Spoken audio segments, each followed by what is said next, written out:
आपण मानकु समस्त 2022 नुआ वर्षर अनेक अनेक शुभेच्छा।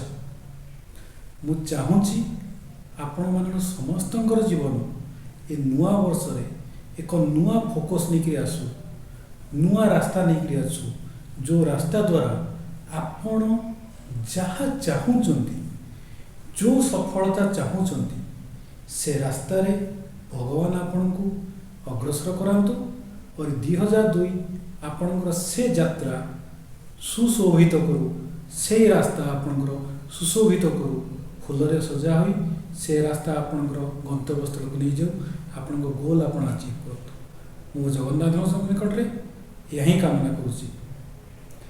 फ्रेंड्स, विश्वास इमिति एक शब्द जो शब्द रे दुईटा वर्ड मिसिकी अच्छी, विश्व आस, आस माने आशा, विश्व भी अच्छी आशा भी अच्छी। जिमिति गोटे मुद्रार दी पाख पर विश्व भी अच्छी आशा भी अच्छी।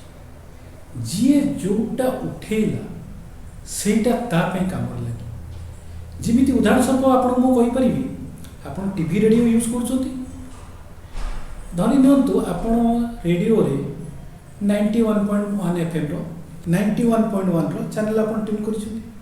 आपन से जहाँ गीत बाजुची से गीत आपन भल लगे आपन कौन करेंगे, अलग जिनस ट्यून करेंगे। अच्छा, अलग चैनल को जो आप ट्यून कले ता माने कौन 91.1 FM रो जो ट्यूनिंग आसुला, जो वेव आसुला, साउंड वेव आसुला, से कौन मरीगला, से सही जगह ही अच्छी, किंतु आपन ट्यून करेंगे अलग जिनस से तेणु सी आपन सहित आसु। सीमिति नेगेटिविटी ए दुनिया रे अच्छी और सब रही। आपण ट्यून जदि पॉजिटिव को सब ट्यून करेंगे, नेगेटिव आपण ऊपर जो इम्पैक्ट पकेगा से इम्पैक्ट एत जोर पकेगा। से प्रसंग में एक कहानी मुझे आपको शुणा चाहूँगी। कहानी दुईटी चाषी, दिजन चाषी पाखापाखि रोते गोटे गाँव में, ओडिशा पड़िशा हिसाब से रोते। दिजन जाक रोजगार प्राय समान, दिजन जाक चाष करुले, दिजन जाकर चाष जमीर आकार पाखापाखि समान, दिजणकर गोटे गोटे पुओ थिला। से पुओ मानकर शिक्षागत योग्यता से रोजगार प्राय समान पड़ता, समान हिसाब से दिजन जाक जीवन अतिबाहित कले। संजोगवशत दिजन जाक समान दिन धरी मृत्युबरण कले। तेणु मृत्यु पर से आम हिसाब से स्वर्ग को गले। भगवान तांको पचारे जन जन कर पचारे। प्रथम चाषी को पचारे, बाबू आम जमी भागवत पढ़ीचे, पुनरपि जन्म पुनरपि मरण पुनरपि जननी जठार शयन, बारंबार जन्म ग्रहण करुचे, बारंबार मरुचे। तो से आसिकी कहले तो फेर जन्म ग्रहण करा पड़ो। बर्तमान तोर किसी जदि ए जन्म अभाव किसी थिला, किसी अभियोग थिला, ताले को आर जन्म तू कौन चाहूँ? तो प्रथम चाषी कहला, भगवान आर जन्म मत आप देथिले कौन? केवल अभाव, केवल असुविधा। छोटिया जमीटे देथिले, जहाँ मु रोजगार करुली मोर प्रतिपोषण सब सरी जाऊँ।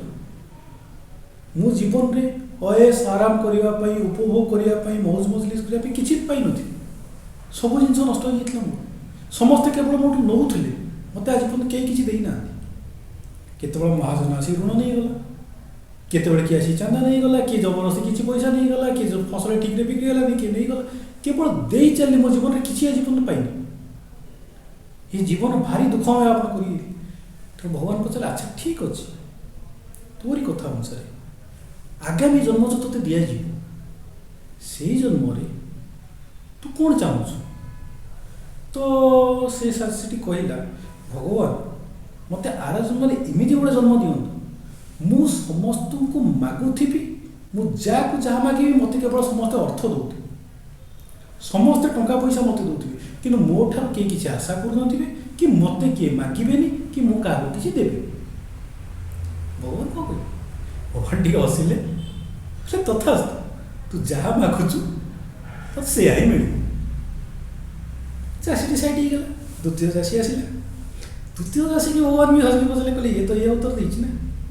द्वितीय चाषी की भगवान पचारे, अच्छा ये तो या कहला, ତୋର କିଛି ଅଭାବ ଅସୁବିଧା ଯଦି ଥିଲା ଭଗବାନ ଚାଷୀଟି କହିଲେ ହେଲେ ଭଗବାନ ଆପଣଙ୍କୁ କ'ଣ କହିବେ, ଆପଣ ତ ଅନ୍ତର୍ଯାମୀ, ଯାହା କିଛି ଦେଇଥିଲେ ଠିକ୍ ଠାକ୍ ଥିଲା, ହୁଏତ ବହୁତ ଭଲ ନଥିଲା କିନ୍ତୁ ଖରାପ ବି ନଥିଲା। ମୁଣ୍ଡ ବୁଝିବା ପାଇଁ ଛୋଟିଆ ଘରଟେ ଦେଇଥିଲେ, ଘର ବି ଠିକ୍ ଠାକ୍ ଥିଲା, ଛୋଟିଆ ଫ୍ୟାମିଲି ଦେଇଥିଲେ ସୁଖ ଦୁଃଖରେ ସାଥି ହେବା ପାଇଁ, ଭଲ ମନ୍ଦ ସବୁ ମିଶିକି ଠିକ୍ ଠାକ୍ ଥିଲା, କିଛି ଭଲ ଥିଲା କିଛି ଖରାପ ଥିଲା କିନ୍ତୁ ଅଲମୋଷ୍ଟ ଠିକ୍ ଠାକ୍ ଥିଲା, ବହୁତ ଭଲ ନଥିଲା ଚଳିବ, ଗୁଜରାଣ ମେଣ୍ଟାଇବା ପାଇଁ ଛୋଟିଆ ଜାଗା ଦେଇଥିଲେ, ଜମି ଖଣ୍ଡେ ଦେଇଥିଲେ, ମୁଁ ମୋର ପାରୁ ପର୍ଯ୍ୟନ୍ତ ଚେଷ୍ଟା କରି ସେଇଠୁ ଫସଲ ଉପାର୍ଜନ କରୁଥିଲି, ମୁଁ ମୋର ରୋଜଗାର କଲି, ଅଲମୋଷ୍ଟ ଚଳିବ ଠିକ୍ ଠାକ୍ ଥିଲା, ସେମିତି କିଛି ଏତେ ବଡ଼ ଅଭିଯୋଗ ମୋର ନାହିଁ। ଆଚ୍ଛା, ତ ଭଗବାନ କହିଲେ ଆଚ୍ଛା ତୁ ବି ତ ଜନ୍ମଗ୍ରହଣ କରିବାକୁ ଯାଉଛୁ, ତୋର କୌଣସି ଅଭିଯୋଗ ନଥିଲା, ଯାହା ଥିଲା ସେୟା ହିଁ ରହିବ ଏଇ ଜନ୍ମରେ ବି ତୋର। ତ ଚାଷୀଟି କହିଲା ନା ଭଗବାନ ମୋର ଗୋଟିଏ ଅଭିଯୋଗ ଅଛି। ଭଗବାନ କହିଲେ ଏବେ କହୁଥିଲୁ ଠିକ୍ ଠାକ୍ ଥିଲା, ଫେର ଅଭିଯୋଗ ଆସିଲା କୋଉଠୁ? କ'ଣ ଟିକେ ଚିନ୍ତିତ ହେଲେ। ତ ଚାଷୀଟି କହିଲା ଭଗବାନ ମୋର ଗୋଟିଏ ଅଭିଯୋଗ ହେଲା, ଲାଇଫ୍ ଠିକ୍ ଠାକ୍ କଟିଲା କିନ୍ତୁ ଗୋଟିଏ ଜିନିଷ ମୁଁ ବହୁତ ଚାହୁଁଥିଲି, କିନ୍ତୁ ଆପଣ ଯେଉଁ ମୋତେ ଅଭାବ ଅନାଟନରେ ପକେଇକି ରଖିଥିଲେ ସେ ଯୋଗୁଁ ମୁଁ ସେ ଜିନିଷଟା କରିପାରୁଥିଲି। କ'ଣ ନା ବେଳେବେଳେ ମୋର ଇଚ୍ଛା ହୁଏ ଅନ୍ୟମାନଙ୍କୁ ମୁଁ କିଛି ଦେଇଥାନ୍ତି, କାହା ସହିତ ସାହାଯ୍ୟର ହାତ ବଢ଼େଇଥାନ୍ତି, କିନ୍ତୁ ମୁଁ କାହାକୁ ବି ଆଜି ପର୍ଯ୍ୟନ୍ତ ସାହାଯ୍ୟ କରିପାରିବି, କାରଣ ନିଜର ତ ସମ୍ବଳ ନାହିଁ, ନିଜର ସମ୍ବଳ ହେଲା ପରେ ତ କିଛି ବଳିରେ ଅନ୍ୟକୁ ଦେବି, ନିଜ ପାଇଁ ତ ମୋର ପାଖରେ କିଛି ନଥିଲା, ମୁଁ ଜିମି ସେମିତି ଚଳୁଥିଲି। ଅବଶ୍ୟ ସେଇ ଜୀବନରେ ମୁଁ ବି ଖୁସି ଥିଲି, କିନ୍ତୁ ଦୁଃଖ ରହିଗଲା ଯେ ମନରେ ବେଳେବେଳେ ଆଶା ଆସେ ମୁଁ କାହାକୁ ଟିକେ ସାହାଯ୍ୟ କରିଥାନ୍ତି, ତାକୁ ଟିକେ କିଛି ଦେଇଥାନ୍ତି, କିନ୍ତୁ କେବେ କିଛି ଦେଇପାରୁନଥିଲି। ତ ଆର ଜନ୍ମରେ ଯଦି ମୋତେ ଆପଣ ଜନ୍ମ ଦେବାକୁ ଯାଉଛନ୍ତି ତାହେଲେ ଏତିକି ଛୋଟିଆ କାମଟେ ମୋ ପାଇଁ କରିବେ ଯେ ଯେତେବେଳେ ମୋର ଇଚ୍ଛା ହେବ କାହାକୁ ଟିକେ ସାହାଯ୍ୟ କରିବା ପାଇଁ ମୋ ପାଖରେ ସେତିକି ଥାଉ ଯେ ମୁଁ ସାହାଯ୍ୟ କରିପାରିବି, ମନେ ମନେ ସାହାଯ୍ୟ କରିବିନି, ପ୍ରକୃତରେ ସାହାଯ୍ୟ କରିପାରିବି, ଇଚ୍ଛା ଥିବ ସେ ଇଚ୍ଛାଟାକୁ ମୁଁ ପୂରଣ କରିପାରିବି ସାହାଯ୍ୟ କରି। ଭଗବାନ ବି ହସିଲେ, ନାଇଁ ୟାର କଥା ଶୁଣିଛନ୍ତି, ତାର କଥା ବି ଶୁଣିଛନ୍ତି, ହସିକି ଭଗବାନ କହିଲେ ତଥାସ୍ତୁ। ତ ସଂଯୋଗ ବଶତଃ ଦୁଇ ଜଣ ଯାକ ଆଉ ଗୋଟିଏ ଗ୍ରାମରେ ଜନ୍ମଗ୍ରହଣ କଲେ, ସେମ୍ ଡେରେ ଜନ୍ମଗ୍ରହଣ କଲେ, ଏକା ଦିନରେ ଜନ୍ମଗ୍ରହଣ କଲେ, ଏକାଥରେ ବଡ଼ ହେଲେ, କିନ୍ତୁ ବଡ଼ ହଉ ହଉ ସେମାନେ ଭଗବାନଙ୍କୁ ଯାହା ମାଗିଥିଲେ ସେ ହିଁ ତାଙ୍କୁ ମିଳିବ। ବଡ଼ ହଉ ପ୍ରଥମ ଚାଷୀଟା କ'ଣ ମାଗିଥିଲେ ଆପଣ ମନେ ରଖିଥିବେ, ବଡ଼ ଚାଷୀ ପ୍ରଥମ ଚାଷୀ ମାଗିଥିଲା କ'ଣ ଯେ ମୁଁ ସମସ୍ତଙ୍କୁ ଅର୍ଥ ମାଗିବି, ସମସ୍ତେ ମୋତେ ଅର୍ଥ ମାନେ ପଇସା, ସମସ୍ତେ ମୋତେ ପଇସା ଦେଉଥିବେ କିନ୍ତୁ ମୋଠୁ କେହି କିଛି ଆଶା ରଖିପାରିବେନି କି ମୋତେ କେହି କିଛି ପଇସା ମାଗିବେନି କି ମୁଁ କାହାକୁ କେହି ପଇସା ଦେବିନି। ତ ଏଇ ମର୍ମ ବଡ଼ ଚାଷୀଟି କ'ଣ ହେଲା, ସେଇ ଗାଁର ସବୁଠୁ ବଡ଼ ଭିକାରୀ ହେଇଗଲା। ସମସ୍ତଙ୍କୁ ସେ ମାଗିଲା, ସମସ୍ତେ ତାକୁ ପଇସା ଦେଲେ, ନା ତାଠୁ କେହି ଆଶା ରଖିଲେ ନା ତାକୁ କିଏ ମାଗିଲେ, ଭିକାରୀ କ'ଣ କିଏ ମାଗେ ପଇସା କେହି। ସେଇ ମର୍ମରେ ଦ୍ୱିତୀୟ ଚାଷୀଟି ମାଗିଥିଲା ଯେ ଭଗବାନ ମୋତେ ଏତିକି ଦେବ ଯେତେବେଳେ କାହାକୁ ସାହାଯ୍ୟ କରିବା ପାଇଁ ମୋର ଇଚ୍ଛା ହେବ ମୁଁ ଅନ୍ତତଃ ସାହାଯ୍ୟ କରିପାରିବି, ସେତିକି ଶକ୍ତି ଦେଇଥିଲି, ବାକି ସବୁ ଠିକ୍ ଠାକ୍ ଅଛି, ଯାହା ମୋ ଭାଗ୍ୟ ଅନୁସାରେ ମିଳିଛି ମୁଁ ମ୍ୟାନେଜ୍ କରିବି। ତ ସେଇ ଦ୍ୱିତୀୟ ଚାଷୀଟି ସେଇ ଗାଁର ସବୁଠୁ ବଡ଼ ଧନୀ ବ୍ୟକ୍ତି। ତ ଫ୍ରେଣ୍ଡସ୍, ପ୍ରତ୍ୟେକ ଜିନିଷ ଆଲୁଅ ଅନ୍ଧାର ଜୀବନରେ ମିଶିକି ଅଛି, ଏପାଖ ସେପାଖ, ଏପାଖେ ଅନ୍ଧାର ଥିଲେ ଏପାଖେ ଆଲୁଅ ଅଛି। ଆପଣଙ୍କୁ ଦରକାର ଆପଣ କ'ଣ ଦେଖୁଛନ୍ତି, ଆପଣ ଅନ୍ଧାର ଥିଲେ ବି ଆଲୁଅକୁ ଦେଖିପାରିବେ, ଆପଣ ଆଲୁଅରେ ଥିଲେ ବି ଅନ୍ଧାରକୁ ଦେଖିବେ, ଆପଣଙ୍କ ଦୃଷ୍ଟି କେଉଁ ଜାଗାରେ ଅଛି ଆପଣ ସେ ଅନୁସାରେ ପାଇବେ। ଯେମିତି ପ୍ରଥମରୁ ଆପଣଙ୍କୁ କହିଥିଲି ମୁଁ ରେଡ଼ିଓରେ ଗୋଟେ ଚ୍ୟାନେଲରୁ ଆପଣ ଆଉ ଗୋଟେ ଚ୍ୟାନେଲକୁ ଚେଞ୍ଜ କଲେ ସେ ଚ୍ୟାନେଲର ୱେଭ୍, ସେ ଚ୍ୟାନେଲର ତରଙ୍ଗ ଯେଉଁ ଆସୁଛି ସେ କ'ଣ ଉଭେଇଗଲା, ନାହିଁ, ସେଇ ବାୟୁମଣ୍ଡଳରେ ଅଛି। ସେମିତି ହଜାର ଚ୍ୟାନେଲର ୱେଭ୍, ହଜାର ଚ୍ୟାନେଲର ତରଙ୍ଗ ବାୟୁମଣ୍ଡଳରେ ଥାଉଛି, ଆମେ କେବଳ ସେଇ ଜିନିଷଟାକୁ ଗ୍ରହଣ କରୁଛେ, ଯେଉଁ ଜିନିଷକୁ ଆମେ ଟ୍ୟୁନିଂ କରୁଛେ, ଆମ ଫ୍ରିକ୍ୱେନ୍ସି ତା ଫ୍ରିକ୍ୱେନ୍ସି ଯେଉଁ ଜାଗାରେ ମ୍ୟାଚ୍ କରୁଛି ସେଇ ଜିନିଷଟା ହିଁ ଆମ ପାଖକୁ ଆସୁଛି। ଆଉ ସବୁ ଜିନିଷ ଥାଉଛି କିନ୍ତୁ ଆମ ଉପରେ ଇଫେକ୍ଟ ପକାଉନି, ଆମେ ତାକୁ ରିସିଭ୍ କରୁନୁ।